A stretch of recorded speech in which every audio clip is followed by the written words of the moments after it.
story this year was the Black Lives Matter movement that was brought on by 3 cases in particular. Ahmaud Arbery here in Georgia, the young man who was jogging through a neighborhood and was accosted and followed by 3 white men, and ended up getting shot and killed simply because he would not stop when they asked him to. If you know, like I know, any young black man running through a white neighborhood would probably not feel the most comfortable if you got 3 hillbillies coming running after you telling you to stop. Okay. Granted, it was the middle of the day or whatever, but still. And really, honestly, it's his right not to stop. He hasn't done anything. You are not the fucking police. Okay. Quit coming up to me and harassing me while I'm trying to take a jog through the city now. I mean, through the community. Now, I know they say that they thought he broke into some shit. I don't even give a fuck about that. Okay. The fact of the matter is you took the law in your own hands and tried to shot and killed this man, and he ain't even did nothing. Ain't broke into a fucking house or nothing. But even if he did, you are not the judge and jury to try to shoot and kill, stop this man and then shoot and kill him. So that is frustrating. That story, along with the Breonna Taylor case, okay, where I've told you over and over again, an innocent black woman was killed in her own home as she slept. And then the case with George Floyd was the fucking last straw. We were so damn done when we saw the George Floyd video where that police officer put his knee on his neck, and we actually physically sat there and watched. Okay, some of us got sick to our stomach. I honestly couldn't believe that I was watching this. That this man's life was snuffed out right in front of our fucking eyes, and nobody could do anything about it because we have 4 police officers that's on this man who clearly can't breathe, would not let up, had their guns to protect him, so we couldn't do nothing. And, it was 3 men on him and 1 that was keeping the crowd back. But yeah, you guys, so by the time that happened, it was over. People were mad, and not just black people. And that really pushed forward the Black Lives Matter movement. The Black Lives Matter had been established already, but when all of this happened in the summer of 2020, on top of everything else that's going on, people are already frustrated with coronavirus and people not having any money and no jobs and, all of this. Now, folks was tired of being in their house. This came at the right time. People were out in the streets protesting in damn near every damn major city in the United States, and some smaller cities as well. Okay. I like to think that in general, most people are good and that they don't stand for this kind of thing. I don't know what kind of human being you would need to be in support of what that man did to George Floyd, especially George Floyd, but really all of those cases, and even more of the cases that we've haven't, that we're not talking about now, but of course we know, so pure and diabolical evilness that those cases that I named that happened, and as a result, Black Lives Matter happened. Of course, the movement kind of got hijacked by people that were just kind of rioting and stealing and doing things that don't have any concern or trying to advance the movement in any kind of way. So people were taking advantage of it.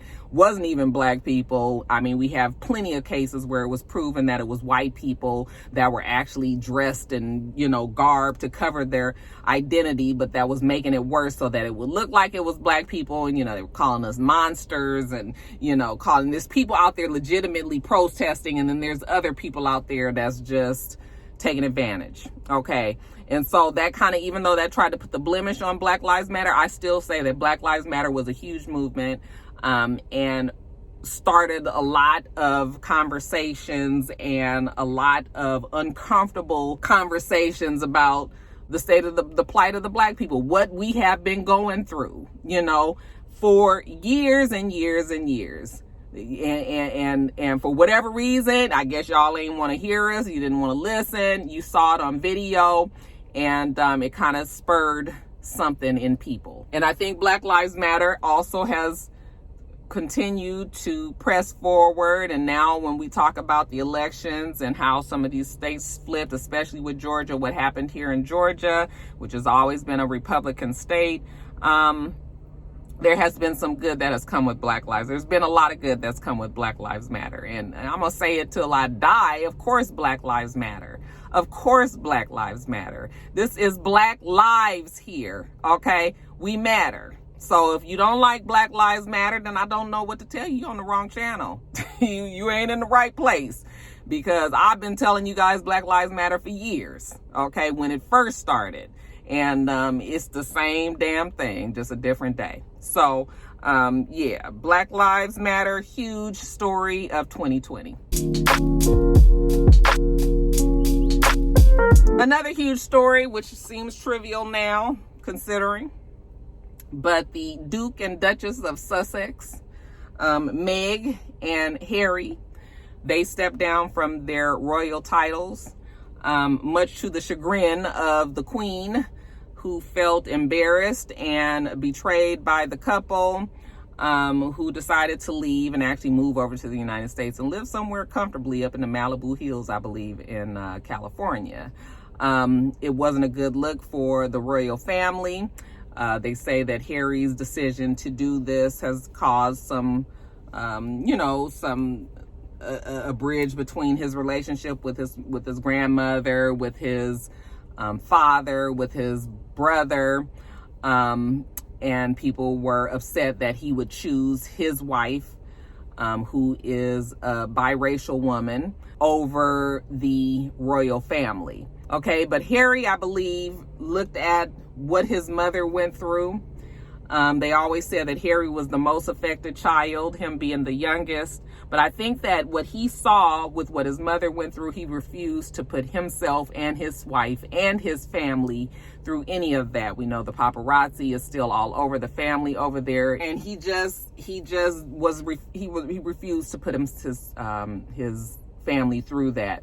And the fact that he's not in the line to become the next king, that would go to his brother. I think that gave him even more freedom to do what he wanted to do. I kind of feel like the brother is stuck. I mean, not kind of, he is. I mean, unless he's just going to be like, fuck it, I'm doing what I want to do, which that brother has never seemed to be that type of person. So the brother is going to be there as the king.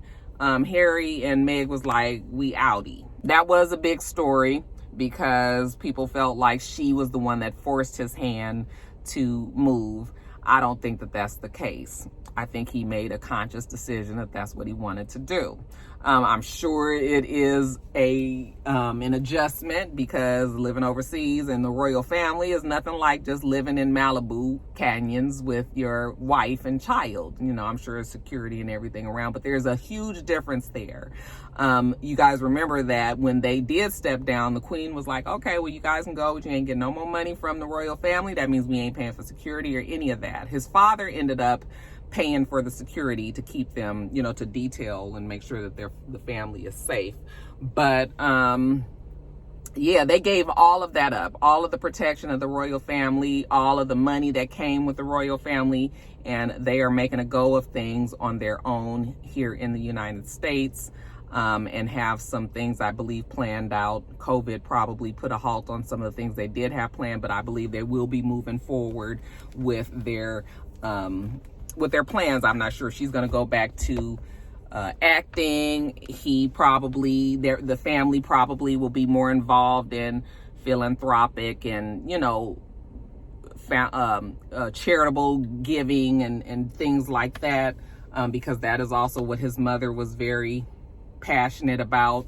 And it looks like he has that same bug, that same thing in him. But yeah, them leaving, you know, I'm sure the pressure was extreme. It seems to have died down now. I mean, there's so many other things going on that who the fuck cares about what Harry and Meg is doing. I don't even see them as much on the news and in the papers and the blogs like I used to. So that definitely has died down, but it definitely was a big, big story in 2020.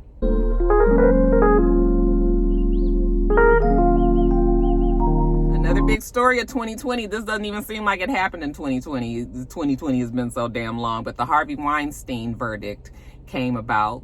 He was found guilty. And remember, he was thrown in Rikers jail and moved on to prison after his guilty verdict. But and he's going to be in jail for some 20-something years, you guys. So the rest of his life. The man is old, decrepit, sickly.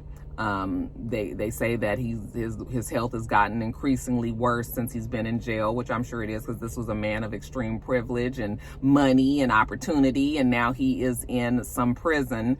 I don't care how lush the prison is, it ain't like being a free fucking man. Okay, so yeah, they say that his life has been considerably miserable as he's been placed in jail. I'm sure his victims don't care about that fact.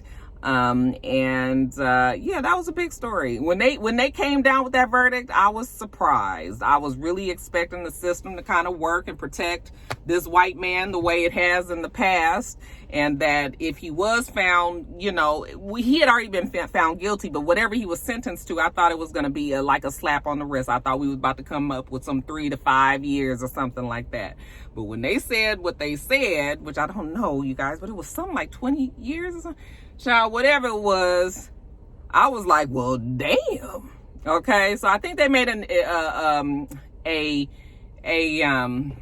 example out of him. Of course, all of the eyes was on the Me Too movement at the time. So, you know, the women voices were finally being heard, and the courts needed to solidify and support that voice by doing something like this. Okay, so Harvey in jail for a long ass time. We won't see Harvey anymore, and I don't think anybody is gonna lose too much sleep over that one. Definitely another big story of 2020.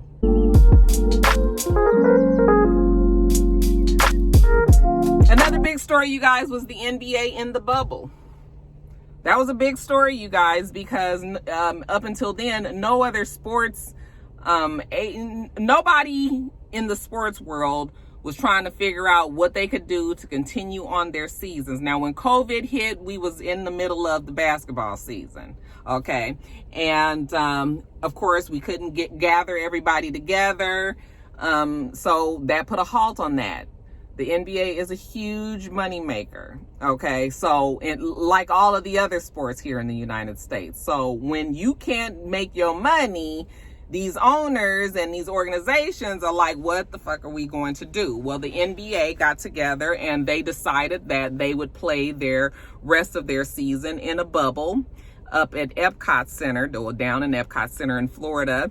And they would bring all of the teams there. Everybody would have to stay in this bubble where they could not leave the grounds. They would play their games there. They would practice there. They would stay there without their families.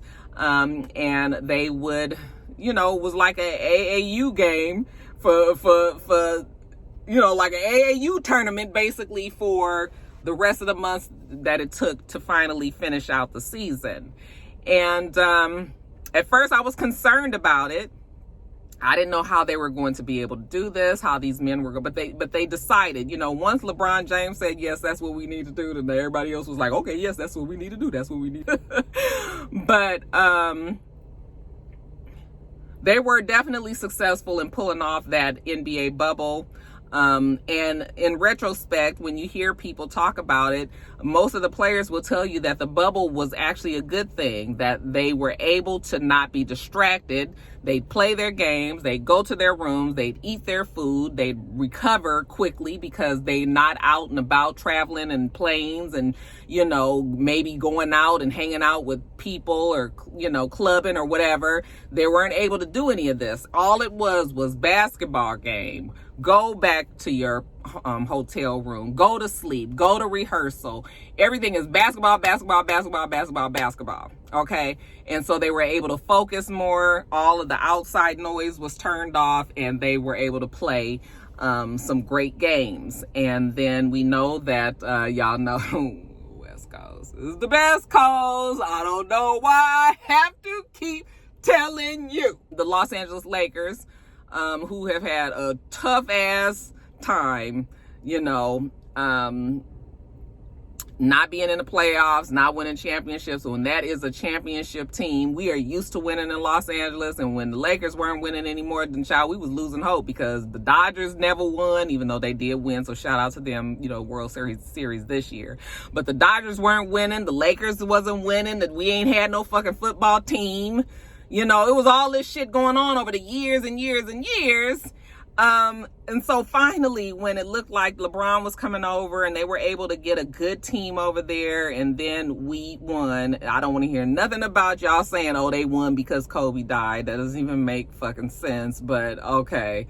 But we did win the championship, and you know, that makes my heart happy.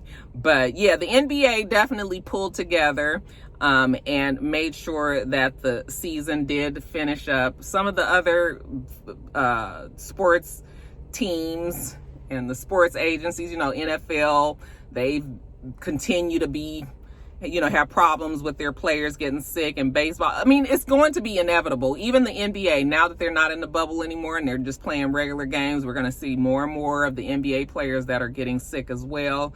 Something tells me that these NBA players will be first. They're going to be part of these ones that get these vaccines when we start talking about the list, you know, the line of people who gets what first. I'm sure some of these big name sports players will be getting theirs ahead of time as well. But how did you guys feel about the NBA season and the bubble? Did you guys watch? I didn't really watch as much because I was just anti everything at the time. But yeah, when people talk about it now, they say it really wasn't that bad. What do you guys think? Another big story of 2020, and that's going to close out our video tonight, you guys, is the VERZUZ battles. This was definitely a creative fallout from COVID-19. I told you guys back when COVID-19 first came about that there was going to be some sort of explosion digitally and on internet, social media especially, where people became more creative because they had to. You couldn't go out, you couldn't do the things that you could. So now it just came to the point where people were in their homes or, you know, in their spaces and being way more creative, coming up with way more ideas and, you know, ways of presenting and promoting themselves. VERZUZ battle definitely came about from COVID. It was because we can't go to concerts anymore. We can't see our favorite artists anymore live. We can't enjoy the music like that any longer. So now what? Okay, the battles started to happen where people was just, you know, going up against like-minded or known artists. There wasn't an official title to it until Swizz Beatz and Timbaland got a hold of it, decided to make it a brand, actually make it an actual competition, not competition. They like to say that it's a celebration, but it's a competition, y'all. Where they put the artists on there, they give them an actual stage to perform or to play their music, and, you know, give stories about where they were at the time that those songs were out. And that became our new entertainment, our new music entertainment. We can't go to concerts, we watching the damn VERZUZ battles. And we also get to reminisce, we get to walk down memory lane about where we were at the times when these songs came out. So it was a genius idea, and it continues to get bigger, and we look forward to the battles and we love it. I'm not sure how long VERZUZ will go on like this. I mean, but there's so many routes and avenues that they can take to make it even bigger and bigger and bigger. And I'm sure they have many ideas for that.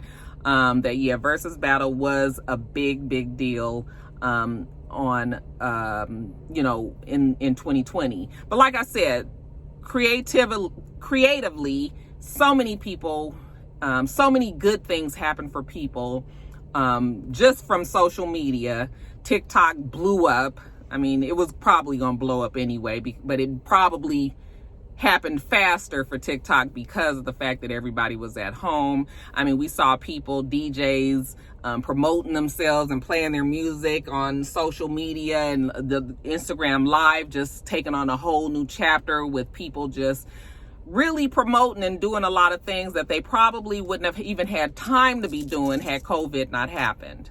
So, or maybe we can say that COVID made it more possible for these things to happen. Some of these people might have just been chilling at home. I mean, we don't really see Swiss Beats too much. I'm sure he's busy, and Timbaland. I'm sure that they have lives that they, of course, do and have to, you know, that they are a part of. But I'm just saying, COVID did force people to just really get out there like that.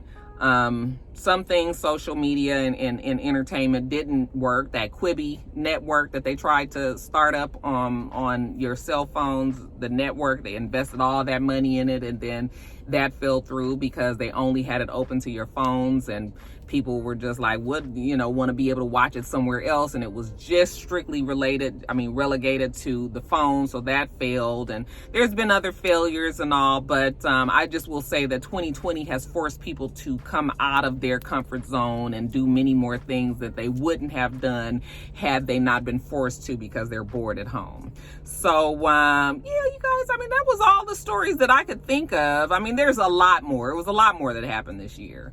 But and if I left out some stories that you guys think that I left out that were important, then you guys go on ahead and add your list down in the comment section below. I know people wanted me to talk about births, and yeah, we had a lot of births, but the births happen every year. People get married or not married, okay? But people get pregnant and people have babies. So, you know, congratulations to everybody out there that did have their babies, and congratulations to all of the folks out there who found happiness in some sort of relationship and all of that. But those things happen normally. I just wanted to talk about things that kind of wouldn't have happened any other time, you guys. So, yeah, those are the stories. Y'all got something to add to the list? Leave it below.